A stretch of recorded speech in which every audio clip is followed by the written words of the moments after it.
What's up, guys? Welcome to the channel. Welcome back to the channel. This is X-plore Costa Rica. Today, we're going to learn Costa Rica roads 2023.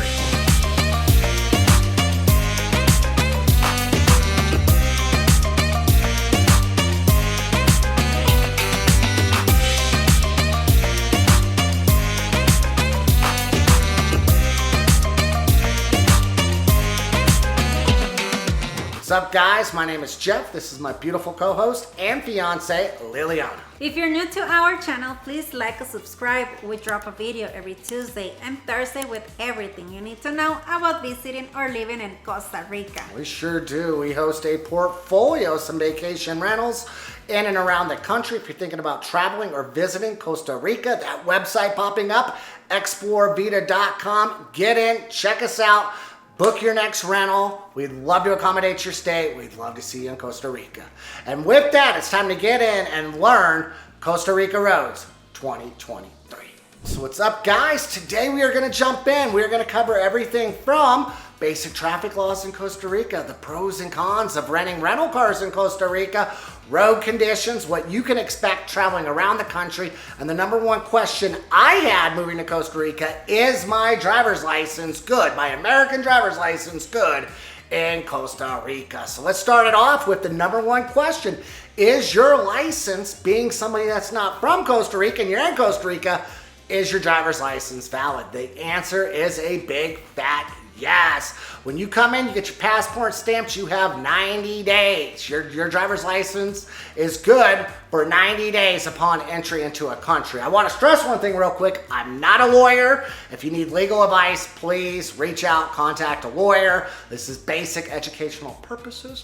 But for those of us that are just kind of wondering these questions, let's go. Yes, your ID, your driver's license is good for 90 days. One law that just changed in Costa Rica is they just changed the immigration laws. If you're from a level 1 country, Canada, Europe, America, I believe Panama made the level 1 list, if you can believe that, you are able to stay for 180 days on your tourist visa coming to Costa Rica. The catch to that is, even if you're good for 180 days to stay inside the country, you are legally only allowed to operate a vehicle, or your driver's license is only good for 90 days, guys. So just kind of keep that in mind. Have a lot of fun. Pura Vida. We don't really see too many cops in Costa Rica, but it's like anytime you have a interaction with law enforcement, just make sure everything's on the up and up, everything's tight and right, so you don't have any problems on vacation. So let's move on to traffic laws. It's very, very basic. We're not going to spend too much time here. You have speed limits in Costa Rica. Instead of miles per hour, we do everything in kilometers. You can typically divide by 2, so 100 miles an hour is going to be 50 kilometers an hour. I mean, I'm sure it's a little bit more complicated than that. I always divide by 2 or times by 2, so 1 mile will be 2.2 kilometers and so on. So follow the speed limits. We go a little bit slower in Costa Rica. This is a mountainous region in Central America, so you know the speed limits are going to be about 50 to 70 kilometers an hour or 30 to 50 miles an hour around the country.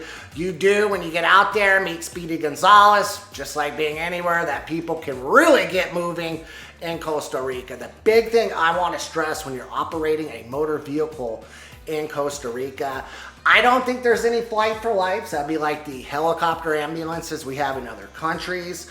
Some of these places in Costa Rica, they are very, very remote. If you get into an accident, and it's going to take hours before you get to a major hospital. So you want to be on your best behavior. You want to drive with care, because again, if you get hurt, it's not like you're in the States or in Canada. It's going to be a while before you can see a doctor. The big thing I want to hit on, if you do rent a rental car, and we're going to get into this in a moment, the pros and the cons, is if you are in a traffic accident in Costa Rica, you leave the car right where it's at. It doesn't matter if you're shutting down the main highway going through San Jose. I promise you, it is your butt. If you move that car, you are committing a crime. So if you're driving in Costa Rica, you get into an accident, it doesn't matter where it happens, you leave the car right there until the police just shows up and tells you what to do. That's right. That's a very important point that even all of the Costa Ricans, we know about it. And When driving in Costa Rica, driving around Costa Rica, it's very important to have a lot of patience as well. Because let's remember, the country is very small, but the roads are more curvy, have a lot of hills. So just take it easy on that. And well, the Costa Ricans were known about very patient people. So sometimes you see people breaking the rules while driving. However, you know, we try to be as patient as we can because we don't want troubles in the street and more traffic around it. Well, with that said, let's just keep it going. Let's just start off over on Limon. How would you describe the roads over in Limon? It was very scary, but it was because they were building it. So I think they're halfway to finish this construction. It looks like it's gonna be amazing in the future, but for now, you have to watch out. It can be very overwhelming, when going to Limon right now. Very true. They are building a new highway from San Jose to Limon. They have you going on one side of the road, then the other. It's hard to tell what side of the road you're supposed to be on. They have cement barricades in the fast lane. I mean, like actual cement barricades to where if you don't get over, I think it cut your car in half. I mean, you know, I hate to talk like that, but I mean, these are big, big barricades. I think it's for the semi-trucks, so the semi-trucks afterwards can turn left and they have a turning lane. So you really need to watch out for that. Once you get to Limon and you're kind of doglegging over to PV or Puerto Viejo, it's a one-lane road. It's beautiful. It's Pura Vida. That section of the road I have no problems with, properly designed, and that actually is a really good road for Costa Rica. No complaints at all. A future for the Caribbean side that we all love.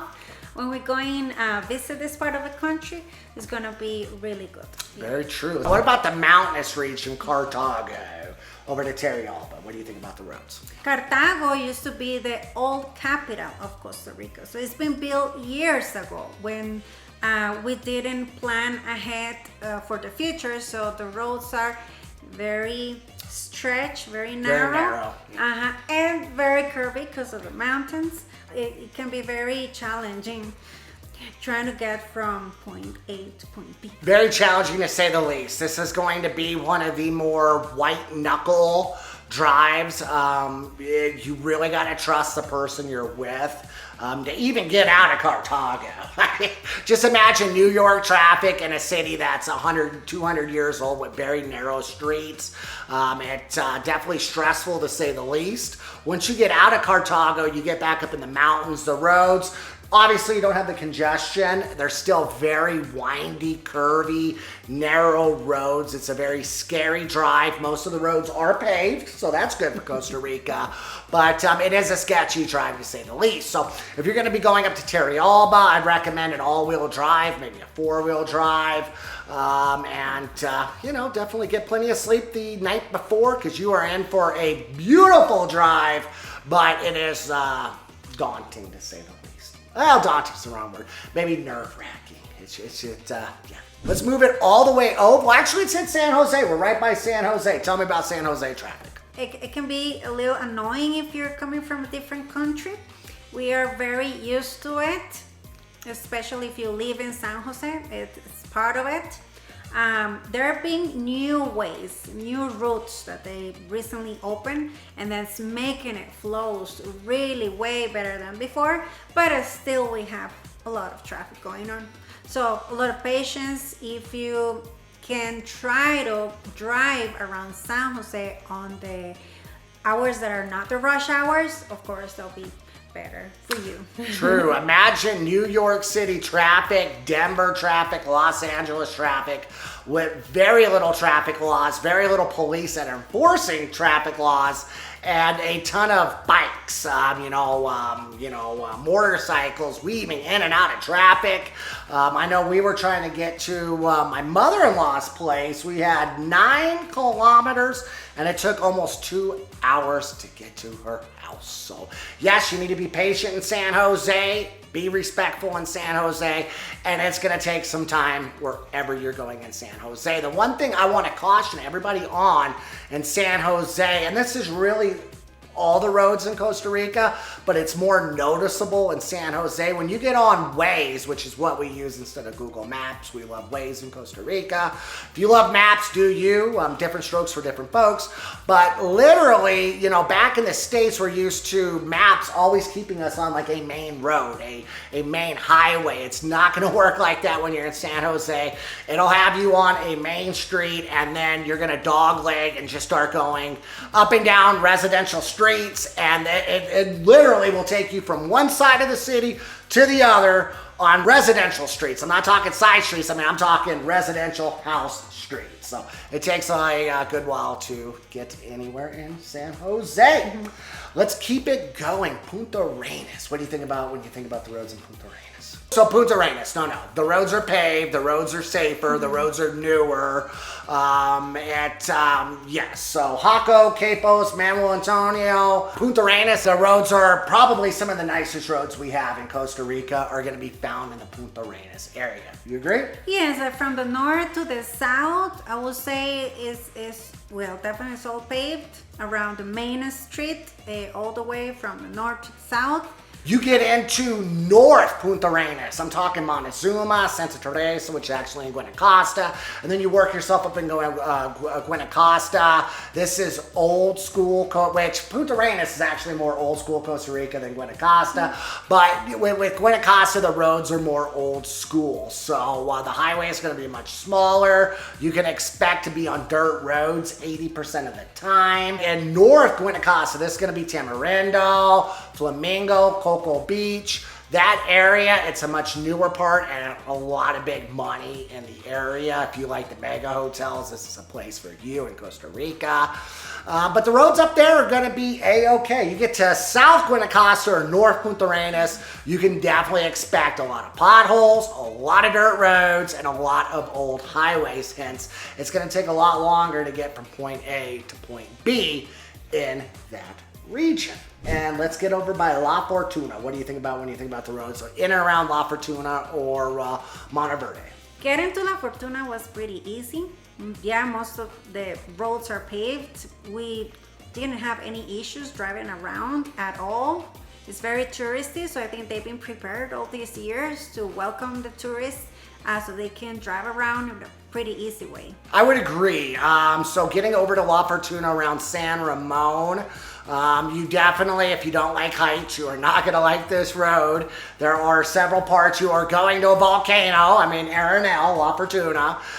So you are going way up in elevation. You get around San Ramon. You know, it definitely can get freaky. I think Terrialba and Cartago is a lot freakier, but you do have some places around San Ramon that are no joke. What do you got? Oh, definitely. But this is part of, it's the middle of the way when coming from Jaco. There are towns that you need to cross to get to a certain point like Arenal that is a little scary to drive. One of the best drives that I've had is from La Fortuna over to Monteverde. Beautiful drive. The roads were great. It's a small little highway. I mean, you could get up and go.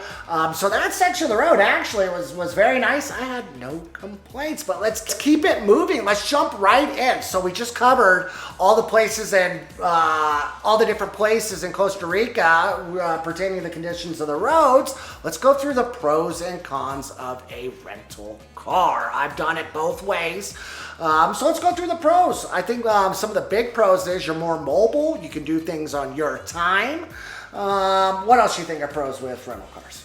Oh, very comfortable. True. If you want to travel the country, go to places that are very distant from one to another one, like you want trying to see more of Costa Rica, yes, of course, it can be very comfortable. Very good point. And the cons to this would be some years I've rented a rental car. We got to town and the car didn't move. We just ended up taking taxis and Ubers all our whole entire trip, and it actually cost more money renting the rental car. I think one of the big cons with the rental car is when you're shopping for a rental car.